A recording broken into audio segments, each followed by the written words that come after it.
things, yeah. There is one thing I wanted to mention, though. Yeah. The original onset.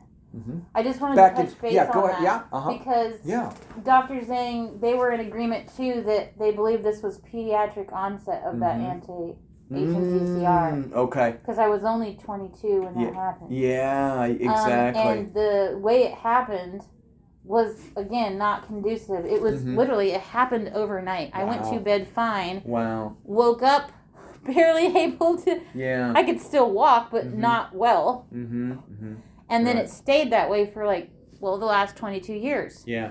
I had some falls and I gained weight and gave birth to, but I didn't notice it getting much more severe than the original onset. Until recent, So, I'm happy to keep seeing you because I like how we work together, and that's great. And you are a neurologist, but I've never been convinced of the Limb-Girdle diagnosis. Right. So I was just wondering, on your perspective, do we keep that? Where do we go? No, take it off. I think that's not what it was at all. It's the HMG-CoA reductase myositis.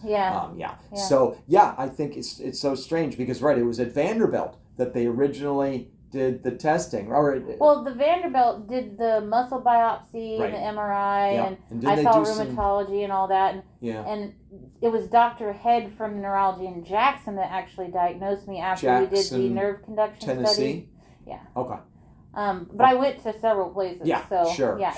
The biopsy and stuff was done at Vanderbilt. I see. And then Dr. Head in Jackson did the diagnosis after he did the EK electromyograph and NCS. And then did he do the genetic testing? No. Who did? So that was the TTN. TTN I did through another foundation. Okay. When you were living in Tennessee? Yes. Okay. And that one it said on the report that it was found in the general population and wasn't known to be disease causing. What did they found? But it was Dr. Head who you gave him that information, right? The genetic? You gave Dr. Head. No, they didn't even. That was after I was already diagnosed. Dr. Head basically diagnosed you based on the EMG. And the muscle biopsy and the CK levels. Yep. And the MRI. Because they did Vanderbilt did a deep tissue MRI. They did the muscle biopsy. They did the CK.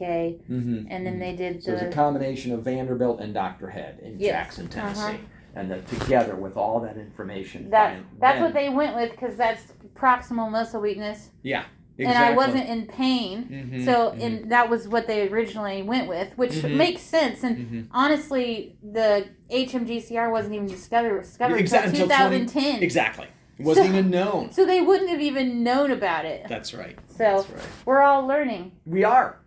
So it's crazy. It is crazy, but glad for the advances. I found out about the HMGCR from my support group. Oh wow.